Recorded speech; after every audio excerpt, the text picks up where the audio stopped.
over cleaning can disrupt the microbiome, which presumably can lead to UTI. So perhaps someone who's cleaning excessively is more at risk than somebody who's cleaning a little less. Absolutely. And actually, the cleaning can irritate the dermis, right? So you can actually get contact dermatitis type symptoms from over cleaning. And so that's one of the things we're like, I definitely have a UTI, I definitely have one. Well, no, you don't, but there's a host of other things that it could be.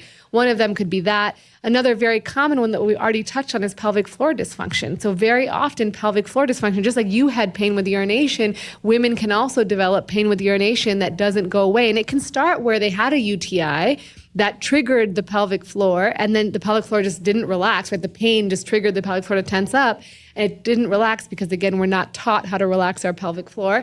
And then they've developed pelvic floor dysfunction. Like, why is UTI not going away? Or why does it keep coming back?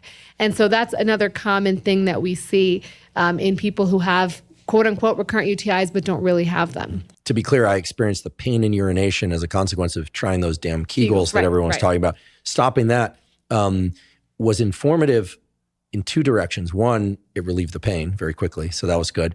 The other was I realized that it is possible to have a pelvic floor that's neither hypercontracted nor over-relaxed, and in some cases just not doing anything for it is the best circumstance, right? So, and the only reason I mention that is because obviously this discussion is not about my pelvic floor. This discussion is about the fact that some people perhaps need to clean less. Some people maybe more, but probably not based on what you said. Some people might need to strengthen their pelvic floor. Some people might need to relax their pelvic floor, and some people's pelvic floor is probably A-okay.